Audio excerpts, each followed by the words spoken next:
We're so back. I'm so happy to get on a podcast with you. I'm sorry that I couldn't be on Sunday night. We're recording this Monday, but I'm so excited that we get to do a podcast about an actual football game that counted and that matters. That's so great. Yeah, it's a lot more fun about talking about what we think is going to happen and trying to predict what's going to happen, because so much wild stuff happens in football games that you just can't really predict or expect, and it's way more fun to talk about after it happens. And like, I would have sound crazy like, yeah, Jake Tonjes gonna make the biggest play of the game. Like, that's the thing that's gonna happen, like, so totally. It's more fun to talk about after the fact. So I know we're going to talk about the news. Colton McKivitz signed a 3-year deal, 3 years, $45 million, $27 million guaranteed. We don't know the structure yet, but we'll talk about that, and we'll talk about the Kendrick Bourne edition. But since you said that about the Niners win over the Seahawks and who could have predicted Jake Tonjes, blah, blah, blah, et cetera, you are above blah, blah, blah. I'm sorry. That's not what I meant. I did not mean to be disrespectful by saying blah, blah, et cetera is what I was looking for. You're much classier than blah, blah. So if you had told me, hey, the 49ers are going to go down 13-10 with like 2.5 minutes left, and George Kittle will be out and Jauan Jennings will be out, I would have said there's no chance the 49ers were winning that game, because we've seen them lose that game every single time. Every time they've been in that spot, like, hey, we need a big drive here. All right, well, hey, Debo's out, or Ayuk is out, or, oh, man, Kittle's a little banged up. Brock Purdy has just not been able to put the team on his right arm and bring him back into a game. And he did that yesterday. And it was amazing. So shout out to Brock Purdy and the 49ers offense for figuring it out in a spot that they have not been able to figure it out, at least during the Kyle Shanahan tenure. Yeah, that was my big takeaway. And I think that's a reflection of Brock Purdy specifically. Mm-hmm. And mentioned it over and over again yesterday. Just the question about Purdy has this entire season, the question is going to be, can he elevate himself to a point where they're winning because of him, not he's winning because of everybody else. Right. And so, yeah, like, to your point, Josh Dubow, our friend and loyal listener of the pod, despite being a Michigan alum, he's texted me the numbers. 49ers are 15-63 when down in the fourth quarter. So to your point, like, anecdotally, it feels like when special teams things go poorly and the injury stuff, losing Kittle, losing Jennings, not having Brandon Ayuk, not having, Debo Samuel anymore, like, the Niners just don't typically win this game. And so for them to win that game the way they did it, Brock Purdy hitting Ricky Pearsall with the big play down the left sideline, Purdy extending the play and finding Jake Tonjes of all people, and it looked like it was just going to be an easy pick for Reek Woolen. But Tonjes made a hell of a play on the ball to get around him and snatch that touchdown. It was pretty unexpected, to be honest. And, we say all that without even mentioning the defense, which was nails. And it looks like having Robert Saleh back is going to pay serious dividends despite all of the turnover along the defensive front. So I think, injuries and special teams stuff aside, you have to be pretty encouraged by what happened for the Niners. And if they can continue those type of things, like overcoming adversity and overcoming injuries and missed field goals and those types of things, that bodes really well for them in the future, because last year it felt like they succumbed every single time situations like those arose. Yeah, you mentioned the defense, and I think part of this is due directly to D. Winters. I thought he was tremendous yesterday and made plays where it's like, man, I could see Devondre Campbell having been a step slow to that spot, and now this run for a gain of 1 or 2, it turns into a run for 20 plus. So I thought D. Winters was great and had a huge hand in solidifying that run defense. But also, it felt like certain points of the game, it was like, man, Seattle's just kind of getting whatever they want on the ground, and then you go and you look at the box score. They had 0 explosive runs. Their largest explosive runs is funny. Their longest run of the game was a Sam Darnold scramble right before the half to get him into more manageable field goal range. and that was a 9-yard run. That was their longest carry of the day. And you go look, they averaged 3.2 a carry. They get 84 yards on 26 attempts. Like, man, it was a really, really good day for the 49ers defensive front. And like I said, there were just points of the game where it felt like, man, they just can't stop these guys. But really, it was like one drive, the first touchdown drive, where the run defense struggled a little bit. But other than that, it was just a really, really rock solid defensive performance. And I think that has a lot to do with Robert Saleh. Yeah, it didn't feel like there was anybody out of place throughout the game. Like Upton Stout, let Jackson Smith and Jibba get on the double move. There was the one in the first half up the right sideline. I think it was the first quarter. Upton Stout didn't play at all in the preseason, right? He's a rookie. Like those things are going to happen to a guy playing one of the most difficult positions on the field in the slot. I think he's just going to get better and better. And the other thing, like, Jason Pinnock is a starting safety for the Niners, and I feel like I didn't see number 25 at all, like watching the game on the broadcast, which is kind of a testament. I mentioned this last night. It's kind of a testament to safety play. Like, if you just never see those dudes on the broadcast, that's a good sign, because you're not like, they weren't even testing the Niners safeties deep. And I came into the game having serious questions. Like, is the Niners safety duo going to be good enough with Jason Pinnock and Marquise Siegel? And Siegel can tackle, right? Like, I think that's a real strength of his game. Yeah. He's really fast. He plays really fast, and he tackles really well. We'll see how they get challenged as the season goes on from a coverage standpoint. But it just felt like, given all of the moving parts, all of the turnover, I don't know if the Niners are going to, have a top 5, even a top 10 defense for sure, like as the season goes. But I feel like if that's a starting point, given all of the injuries and all of sort of the uncertainty and all the young guys you're mixing in, I thought that was a really positive start. On the other hand, though, there's a chance Seattle's offense just isn't good with Sam Darnold and that offensive line. So that's the other part of this too.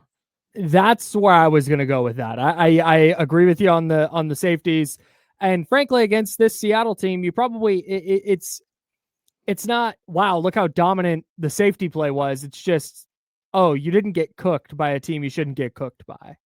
You hit the benchmark, I think, is what happened. Jackson Smith and Jigba had 124 receiving yards. Sam Darnold had 150 yards. And 26 yards to the other 4 receivers who caught passes. That's insane. So I don't think is Cooper Kupp completely washed. It feels like he's washed. It feels like Cooper Kupp might be washed. I think Cooper Kupp might be washed. But to that point, it's like, that's a team. This is a receiving core that Smith and Jigba and Kupp were the only wide receivers to get targets. Like, that's a team that you should be completely shutting down in the passing game. And outside of Smith and Jigba beating Renardo Green for 40 yards on the final drive, and then the Upton Stout one you mentioned, the 25-yarder on their first touchdown drive, that accounted for 65 of his 124 yards. He had 7 other catches for 59 yards in the game. Like, that is a dominant defensive performance against an offense that you should probably be dominant against if you want to be any kind of defensive unit. Yeah, I would agree. And if the Niners aren't a complete disaster on special teams, maybe they win that game by 10. Jesus. Well, I mean, I guess, but yeah, so that was my takeaway. It was just, it like I said, to me, it was about Brock Purdy putting together the touchdown drive when they needed it. Ricky Pearsall, for that to be Ricky Pearsall's first game, and for the 49ers to absolutely need a big play from Ricky Pearsall, and for him to get it against Reek Woolen, who had a really rough day, but for him to get it against Reek Woolen, who's a Pro Bowl corner, I think a pretty good player, but to beat him down the sideline that way, to get going early with that, was it a 3rd down conversion on sort of the seam post route he ran on the first series? I think it was like a 25-yard gain. I just thought Pearsall after a first down. Sorry, go ahead. Okay. I think Pearsall just played really, really well. And I think you have to be encouraged about the connection between Purdy and Pearsall, given that was week 1. Like, that was not That was not they've been doing this for years and years type chemistry. That was like, no, Ricky Pearsall is actually starting kind of for the first time right now. Right. And so for him to have that performance, he probably should have had a touchdown on that play that Reek Woolen tipped away from him, the front right pylon. I think it was before one of the missed field goals. Yep. Pierce 4 catches, 108 yards. Like when they get Brandon Ayuk back, and if they can get all their weapons healthy, like Brock Purdy might have an opportunity to put up some really big and efficient numbers if you can get Pearsall, Brandon Ayuk, George Kittle, Jauan Jennings. Like if you can get all these guys back on the field at the same point at some point, and we don't know the injury status with Jennings, obviously. Mm-hmm. But when you talk about November and December for this team, I think you have to be encouraged about what the possibilities could be as long as everybody stays healthy and comes back. Yeah, you see the vision. Whereas like last year, they start like 2-2, and it was just like, man, this is ugly. This is not going the right way. Whereas I didn't think they played great overall on Sunday, and they still look pretty good. Like if Upton Stout gets some more reps in, and if they can figure out a little bit of a pass rush, now all of a sudden you're talking about a potential, like you said, top 5 or 10 defense. And those are things that I think can be there with time and with reps. So I'm overall, I think it's encouraging. I also think you saw when you mentioned November, December, potentially January, you saw some of that like bully ball downhill run game that it felt like was missing last year on a consistent basis. And that's going to be a big one in these games, where when you play a better team, where you need to play keep away a little bit, can you impose your will on a game and help put it away? And I know that's not exactly how it went yesterday, but you could see the outlines of it in a way that I don't think you could really see last season. Yeah, and I was pretty encouraged by what you got from Brian Robinson, to be honest. Same. It was 9 carries for 33 yards, but just the fact that you have somebody who you feel comfortable giving 9 carries to, and it could get you some first downs and could be a short yardage back, and at minimum could allow you to run some version of your offense while Christian McCaffrey is on the sideline. I think they complement each other really well with their running styles. When you get Brian Robinson in the open field, he certainly doesn't have a lot of juice. Like there were a couple plays where I was like, oh, he got through the first wave of the defense. He can't break a tackle in the open field. He can't make a safety miss or run. But he can get you the yards you absolutely need him to get you. He's not going to be like Mr. Explosive run guy, but like if if it's 2nd and 4, you feel okay if Christian McCaffrey is getting a breather on the sideline and you have Brian Robinson on the field. So I think that's a pretty positive development too. Can I stick on Brian Robinson for 1 minute? Yeah. That is something I would like to see change. And I know I understand Christian McCaffrey had 31 touches, and I think Brian Robinson played 18 snaps. And two things on this. One, I like how the different ways they used Robinson. You saw him in some jet motions. You saw him split out as a receiver a couple times. And I think you're going to see that expand as he gets more practices and gets more of the playbook under his belt. The other thing is the McCaffrey 31 touches. One of the things I'd like to see moving forward, and I understand why they kept him in and they leaned on him so much against Seattle. It was a tight game the entire way. They couldn't get anything really going on the ground. And if you're looking for an explosive run, like just to break one and flip field position, Robinson isn't going to be the guy you lean on for that. That's going to be a McCaffrey thing. So I think that's a big reason why McCaffrey had 22 carries, because they were just trying to finally get that home run ball. My hope is that moving forward, like let's say it's next week against the Saints. If the 49ers are up 27-10 going into the fourth quarter, that's where I would love to see a heavy, heavy dose of Brian Robinson. Where you just got to salt this game away, get the tough yards, pick up some first downs, eat some clock. There's just no reason in that spot that McCaffrey should be in the game. Or if they're down 27-10 or whatever.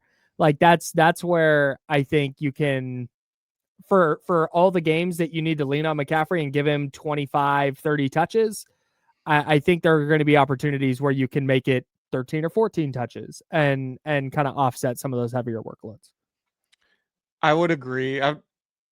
Given the conversation surrounding McCaffrey coming in, how do you think he looked? Because I think he didn't look super explosive, but he was effective just because like he knows exactly how to run and exactly where, like, which holes to hit, and how to hit them. You know what I mean? Like, he has the vision.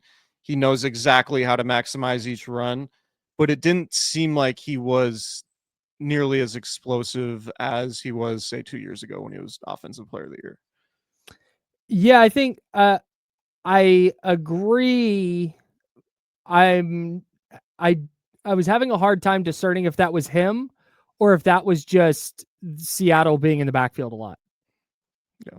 Like, we never really saw it. Felt like the couple times he did get in the open field where he really got going, you saw it. But I just don't think there were a ton of opportunities for him to do that because Seattle's defensive line, I think something we're going to learn as the season goes on is that Seattle has one of the better defensive fronts in the league. Yeah. So TBD on if McCaffrey's washed. No, I don't think he's like the fact that he was as effective as he was, just from a pure production standpoint. He had what, 142? Yeah, 142 total yards, despite not being super explosive. It was just like, I don't know that necessarily the Niners, I think what was clear, and one thing we haven't said yet, like, you can miss Brandon Ayuk, you can miss George Kittle, you can miss Jauan Jennings and be without those guys, but you still had McCaffrey. And even though the defense knows you're going to be force feeding him, he's so good that even if he's not as explosive as we're used to him being, that you can still get him the ball and have an efficient offense, particularly in big moments. And that's kind of what makes him like one of one, because the 49ers don't win that game without Christian McCaffrey. Like, with Kittle out, with, the receiving situation being what it is, like, Christian McCaffrey was incredibly important to that game, and there's no way they win it without him, which I think needs to be said. Yep. Can we talk about Jake Moody real quick? Sure. And more that Kyle Shanahan is just like, yep, he's the guy. I don't understand it. Is it just because they won? Like, if Reek Woolen intercepts Brock Purdy's pass and the 49ers lose a game by 3 where their kicker banged a 27-yarder off the upright, I don't know how you justify it. The only way you justify it is like, well, he missed a chip shot. That happens sometimes, and we won anyway, so we'll just move forward. I don't get the adherence to this, because he's kind of exposed. Like, this is what he is. He's just a not very good kicker. He's at best, run-of-the-mill guy. At best. No, he's been bad. He's made about half of his kicks dating back to week 10 of last year. Right. It's like unacceptable. I'm with you. I don't know what else you need to see. I don't know why you're still holding out hope. Like, what? That's it. Like, why? Like are you going to wait for him to actually lose you a game before you make this decision? Would be my question. What I will say is, I don't know that I believe that the 49ers are adverse to making a move before week 2 based on what Shanahan said after the game on Sunday. I still think, we're recording this Monday afternoon. I still think there's a chance that they move on from Moody in time for him for Greg Joseph or whoever it is to play week 2. I don't envision Kyle Shanahan being a guy who's like, yeah, we're going to cut our kicker after the game. And I think it was interesting. It was notable, like, because Eric Branch asked him afterwards, after he answered the initial question, like, no, we're not making that decision right now, or whatever it was. And he was like, yeah, well, no question. Well, he said there's no question right now. And then when Branch followed up with him, he said, there's no question right now, but after that, like, ask me that question tomorrow and I might have a different answer for you. Right. Like, he's not going to cut his kicker on the post-game podium media scrum, right? Like, they're the post-game press conference. So, and I don't know, maybe I'm wrong. Maybe Kyle Shanahan will roll it back with Jake Moody Sunday in New Orleans, but I didn't come out of that press conference being like, oh, there's no way Jake Moody is cut. I came out of it thinking Kyle Shanahan is just not going to do it in a press conference setting. Like they're going to like, they'll do it like Tuesday. Huh. Okay. Yeah, I was under the impression like he'll talk to Brant Boyer about it and he wants to consult the coaching staff and he's just going to say no question for now, I guess is how I took it. Yeah. So. Yeah. Like I think I was expecting you to say something different based on our text message conversation, so I don't have anything to add now. He needs to go. Like this is dumb at this point. Like you have enough information to make the move now that I don't understand why you would wait for him to lose you a game before you make this decision. I feel like everybody in the locker room has to feel the same way. For me, given how his first year went, followed by how bad his second year was, followed by missing kicks in the preseason, and banging a 27 yarder off the upright on his first kick of the regular season. I don't, like you said, if the benchmark here, and maybe it's not, maybe by the time people listen to this, Jake Moody's not on the team anymore, but as of 2:13 p.m. Pacific time on Monday, he is on the team. And if the benchmark is, well, until he loses us a game, then you're failing the team at that point. Because until he loses us a game might be the difference between making the playoffs and missing the playoffs, or the number one seed or not being the number one seed. And the fact that the thing with Moody is not, it's not waiting for him to hit his stride. It's like, oh, waiting for him to lose us a game. Like, no, there's not a, no one thinks there's this good kicker underneath all this. Like, no, everybody knows he's not very good. Yeah. Like it just, I think the idea of distractions in the locker room is probably a little bit overstated, just kind of in general. But at a certain point, there's like an elephant in the room, right? And if the leaders on your team, if Fred Warner and Nick Bosa and Brock Purdy and Trent Williams and George Kittle don't have any faith that Nick Moody can go out there and do his job, then Kyle Shanahan needs to just bite the bullet and make the move. Like, it's a sunk cost. Like, you can't hold on to the fact that he was a third round pick and try to make this thing work. It becomes a distraction when the players are like, we have no faith in this guy, and he's sitting over there in his locker. He doesn't have any faith in himself, and we're out here like trying to go win football games and trying to make a run to the playoffs where the difference could be missed or made field goals. Like, you're just at a point where you have all the information you need. Like, I don't understand what more information they need. This is the third season of this, and it's week one. And it looked like, to me, watching the replay on the kick that was blocked, he hit that on the inside of his foot, and it looked like that was, and it was spinning sideways. It looked like that was going to be a duck hook left. Like, maybe I'm wrong on that, but like, it didn't look like that kick was going in, even if it wasn't blocked. So I just don't know what we're doing at this point. Because there's a mountain of evidence that says he's not very good, I'm willing to write off the block. Like, let's just okay, cool. Maybe he would have made it. Maybe he wouldn't have. But the fact that there's a question is the problem. Right.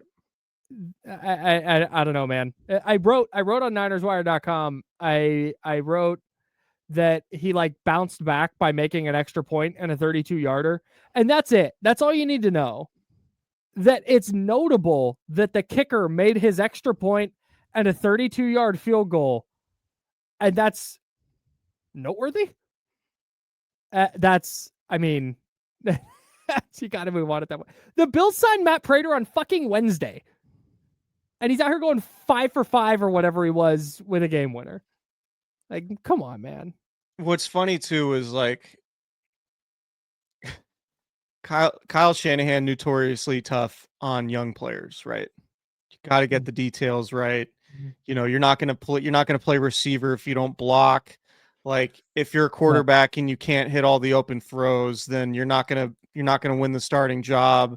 Like Kyle Shanahan has this bar that makes him an incredibly tough coach to play for. It's also one of the things that makes him a good coach is that he's so detail oriented. But it doesn't seem like if he's allowing Jake Moody to continue to play, it doesn't seem like he's holding his kicker to the same standard. Right. Yep. Which I think players are going to get fed up with. And, Nick Bosa can say, I'm always going to back my teammate, but like you're going to do that publicly. But when Jake Moody rolls out onto the field, does Nick Bosa feel good about it? Right. I mean, these guys are busting their ass. Like they're Brock Purdy threw a 50-50 ball to Jake Tunges and said, quote, we didn't want to kick a field goal. Like, yeah, man. I get it. Yeah. Game tying field goal. Oof. So, yeah. Field goal range, and it's the goal line. Can we talk about our friends at Lamb Chops? Yeah, literally anytime you want. Great. We've got merch on the way. sglambchops.com is the website. Their summer line is out now. I don't want to put additional lines coming out on them because I'm not totally sure, but they've partnered with the Minnesota Timberwolves. Their summer line, which I still highly recommend. I went to dinner last night. I wore that new pink shirt. They've got the shark cropped shirt, the pink surf cropped shirt. They've got the lamb chop script hat, the black shark snapback. It's all gas. They sent us some stuff. They said, guys, what do you want? And I wanted to be like, all of it, guys. I want all of the stuff. But I don't do that because they're the homies and I know they would do that. And I don't want to take advantage of them. So I have my pink crop shirt. I have my new shark shorts. Those are coming to Hawaii with me in a couple of weeks. So is my black shark snapback hat. You too can look dope in high quality, comfortable clothing from Lamb Chops. sglambchops.com is the website. Use promo code Candlestick20 when you check out to receive 20% off your order today. Candlestick Chronicles, of course, is also brought to you by Prize Picks. Kyle, you and I make decisions every day, but on Prize Picks, being right can get you paid. So don't miss any of the excitement this season on Prize Picks. We are recording this a couple hours before kickoff, before the Minnesota Vikings take on the Chicago Bears. I'm doing a 4-pick flex play, Kyle. I'm going with the flex play. I'm gonna ease into the season. I'm a big power play guy. Scared money don't make money is sort of my approach to this. More times than not. But today I'm going with the power play and I'm spicing it up a little bit with a couple of demon plays. So I'm going Justin Jefferson, more than half of a rushing or receiving touchdown. I think he's probably going to score. I think for right now, best receiver in the NFL. We'll see about J.J. McCarthy, but I think J.J. McCarthy is going to force feed his guy, Justin Jefferson. Caleb Williams, I just got to see it in Ben Johnson's offense. I'm going fewer or less than 218.5 passing yards. I just have a lot of faith in that Vikings defense. Don't have a lot of faith in Caleb Williams from the jump. Maybe he gets better as the year goes on, but it is week 1. Aaron Jones, Vikings running back, another demon play, more than half a rush or receiving touchdown. He's just scored so many touchdowns in his career. I just feel like he's going to be a red zone threat. J.J. McCarthy is going to lean heavily on the veteran running back. I'm going more than half a touchdown for Aaron Jones. And then I'm going Caleb Williams, back to the Caleb Williams well. I'm taking more than half an interception for the same reasons I spoke about the receiving yards. I'm picking the Vikings in this game. But when it comes to Prize Picks, I'm going against Caleb Williams. I'm going with Justin Jefferson and Aaron Jones. So take that for what it's worth. If you don't agree with my picks, then feel free to fade me. I really could care less, or couldn't care less, I should say. There you go. Got it, babe. And then, and if you like these picks, you can ride with me. And so, yeah, Prize Picks. Download the Prize Picks app today on your smartphone. Use code Candlestick to get $50 in lineups after you play your first $5 lineup. That's code Candlestick to get $50 in lineups after you play your first $5 lineup. Prize Picks. It's good to be right. Can I give you my lineup real quick before we dive back into Niners Seahawks? Sure. Actually, Niners news. Do you have anything else on Niners Seahawks? No. Okay, great. Then we'll dive into the Niners news. I'm going to go DJ Moore, more than 2.5 rushing yards. Okay. Give me one little end around and I need to get 3 yards. Yeah, I love that. Jordan Mason, 49ers legend. I'm going to go more than 40.5 rushing yards. I'm a Jordan Mason believer, and I think he's going to get a lot of touches. And then Justin Jefferson, it's a demon play. Higher than 3.5 quarters with 1 or more receptions. I need him to have a catch in every quarter.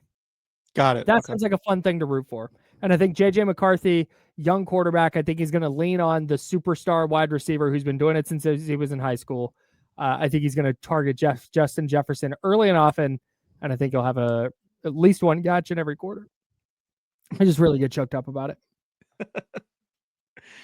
It's really fired up for my guy, JJ. Go Blue. Prize Picks. It's good to be right. Yeah, it is.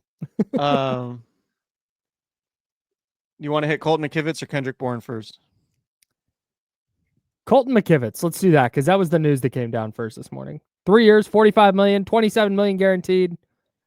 This is did we not just talk about like almost this exact deal? Pretty much. I thought he would have gotten more. Like this to me, my initial takeaway was this is a discount. This is substantially less than I think what he could have gotten on the open market had he hit the open market. But I think he just wanted the security. Like the 49ers have done this before, right? They did it with Dre Greenlaw, signed a below market deal during the season a couple years ago. Same with Diamador Lenore. I think it was a below market deal. So that was weird. Sorry. Kyle left the screen for a second, just completely out on the below market deals. But no, this feels like honestly a below market deal. Like Jalen Moore signed a $15 million a year deal with the Chiefs. It was only 2 years, but that was Colton McKivitz's backup last year, or the Niners backup at swing tackle last year. And he went and signed for $30 million over 2 years with the Chiefs. Like, I feel like had Colton McKivitz put together another decent season where he played 17 games like he did last year, he's looking at $20 million a year on the open market as a right tackle. Mm-hmm. And he might get more years than 3, right? He might get 4 years. Yeah. So I was a little surprised, but obviously all that being said, like that's I think a really good year for the Niners. No? Yeah. Like we talked about, if you think Colton McKivitz is at least a starting level right tackle in the NFL, if you can get him extended for what might be below his market value for the next 3 years while you await Trent Williams' retirement, the nightmare scenario, if you don't extend Colton McKivitz, is he gets 4 and 100 from somebody and you're not going to pay him that, and Trent Williams retires, and now you need to figure out both tackle spots. So this at least locks in McKivitz. Whether you think he's great or he's average or he sucks, he doesn't suck. So they've locked in an at minimum average starting right tackle, and I think that's a pretty big deal. The continuity matters. He said he wants to be in San Francisco. This provides him some stability, protects him from injury, and I think it's a good deal for San Francisco. And it gives McKivitz a nice raise too, who's had a wild career arc to this point. But I thought he had a really good game on Sunday, and I think this is another smart extension by the 49ers front office. So it's an extension. It looks like Spotrac doesn't have the full structure available yet. Again, as of Monday afternoon, losers. But it looks like it's an extension. So he's basically signed through this season, obviously, and then 3 years after that. So it's 2026, so through 2028. So basically his season's 29 through 32. He's now under contract with the Niners. So this is like his last. I mean, if 45 million is enough for you, if you're Colton McKivitz, more power to you. Through your prime of your careers, I don't know the prime of your career. I don't know that you're ever getting another bite at the apple. So 3 years, 45 is super team friendly. It feels like, and I think that's a good deal for the Niners. And to your point, if and when Trent Williams retires, with the next couple of seasons, at least you have one side of your line locked down for the foreseeable future, and you can use a first-round pick on a left tackle, which it kind of feels like the 49ers are headed towards. That was one of the maybe the biggest negative, aside from just the other injuries coming out of Sunday, was the way Trent Williams played. Just didn't seem like Trent Williams is like Thanos, the left tackle, anymore. Yeah. So we'll see. I mean, it's maybe he was just banged up, and maybe he's gonna ease his way into the season a little bit. But I would say it was, I don't want to say alarming, but it was just like, oh, this might be a different Trent Williams than we're used to seeing. That's it. It was the first time, because if it wouldn't shock me if it just took a little while for the car to get warmed up at this point, right? Yeah. So it's noteworthy that he stood out as a not so good performer, because he usually is so good. But I'm also not. He's been so good for so long that he's going to get the benefit of the doubt from me for a few weeks at least. Yeah. If we get to that Thursday night game against the Rams and he's still struggling, then I'll have some questions. Yeah. Anyway, Colton McKivitz, good deal for the Niners. Surprised he was willing to sign the deal now, but I did not realize just how low $15 million annually is among right tackles. That's what Jalen Moore got from the Chiefs. I know. That's what I said. Offensive tackles. That's crazy. Yeah. I would have thought he would have waited to try to get at least 20 a season and like 40 million guaranteed instead of 27.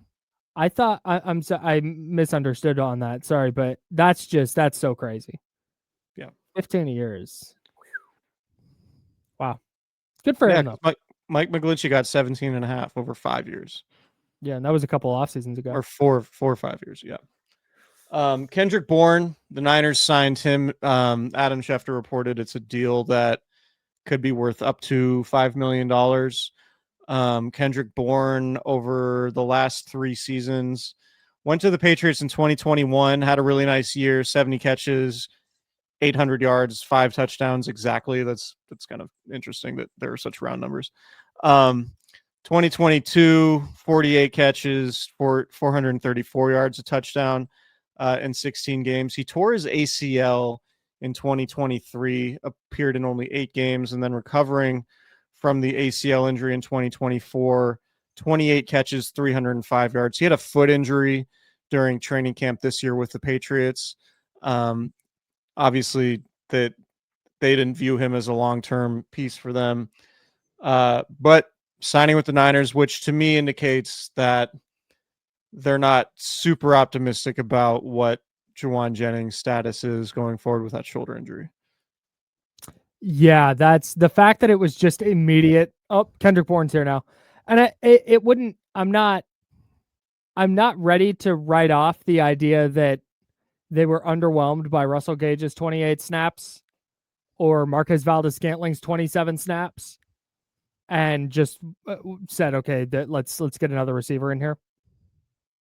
But given the fact that it happened the Monday morning after Jauan Jennings got hurt, leads me to lean in that direction, that it probably means an update from Kyle Shanahan is coming that is not going to be great for him. Yeah, so I'm expecting Jennings to miss some time. How much, I'm not sure. Shoulder injuries can be pretty bad. And the way Jennings' body language and the fact that, you had Pam Oliver saying he could barely lift his arm up, his left arm up. Yeah. To catch passes didn't seem great. So yeah, we'll see. I think the 49ers can probably get away with having a similar receiving core to what they had on Sunday in New Orleans, because the Saints just aren't very good and they're a very beatable team. But going forward, I think at least until Brandon Ayuk comes back, having Kendrick Bourne could be beneficial. Yeah. Yeah. They just, and I think you saw it, particularly in that play to Tonjes. It just, that there was nobody open. And I think that was a little bit of a problem yesterday with Purdy holding onto the ball too long and trying to force the second interception into Pearsall. Just not great. How do you feel about because my takeaway was like, I hated the second interception, the one where he just threw it Yeah. To Joe, like just draped all over Pearsall, basically between three guys. Like he had no business making that throw. And then you look at the game winner where he's just full on desperation mode, like sprinting to his right, like falling over, making that throw to Jake Tonjes. It looks like a similar type of throw from the standpoint of a defender's right there in front of your intended target. But then Tonjes gets around and like I disliked the interception on the throw to Pearsall a lot less after seeing the throw to win the game, because it was just like, all right, if sometimes you just gotta make the throw and hope your guy makes a play. And I saw some people saying that Purdy had the check down. I saw the play. I don't know that he necessarily had the check down, and it's easy. It's the easiest thing in the world is to like look at the all 22 and say, oh, he had this open, when it's like, well, I don't know. I didn't hate the second intercept. The first interception was terrible. It was off his back foot. He was off schedule. He was delayed, throwing it to the middle of the field. Obviously didn't have enough velocity on it. Couldn't layer it over the linebacker, Ernest Jones. I get that. That was a bad interception. I felt the same way about the second one until the game-winning throw, when I was like, all right, I see why. I see where the mindset was, at least. Okay, I'm going to disagree on almost all counts here. First, the first interception I had less of a problem with, and Greg Olsen illustrated it really well on TV, that Jones just got way more depth than the linebacker's supposed to have there. Yeah, and he still had by Mike McDonald. Yeah, and he still had to jump, like he still had to get up to make a play on it. And like, not a great throw, but I think defensible. The Pearsall one is indefensible no matter what. The Tonjes throw was like one-on-one, your guy versus my guy. Here we go. The second interception, the one to Pearsall, was like your four guys versus my guy, and I'm going to throw it up and try and let it, like, nah, man, there was never a window. That was a 2nd and 13. There was 7:13 left in a tie game. I don't love the throw to Pearsall there, particularly when it's in opposing territory. It's just not great. Yeah, I mean, that's fair. I just don't I don't hate it, because at some point I feel like in real time, if it had been Pearsall and Joe by themselves, great. Like one-on-one, their guy beat your guy, whatever. There was no throw he was going to make to Pearsall there that was going to be a completion. There was no world where that ball was fitting into Pearsall with where all the defenders were. Yeah. Yeah, I get that. I just think in real time, it's hard to like turn on and off the gunslinger mentality and just being like, I'm going to trust my guy to make a play there, because you do need your guys to make plays like Tonjes did at the very end. Yeah, for sure. So that's all. Like that's kind of the game winner, and obviously the game winner helps because they won the game, so it doesn't feel as detrimental.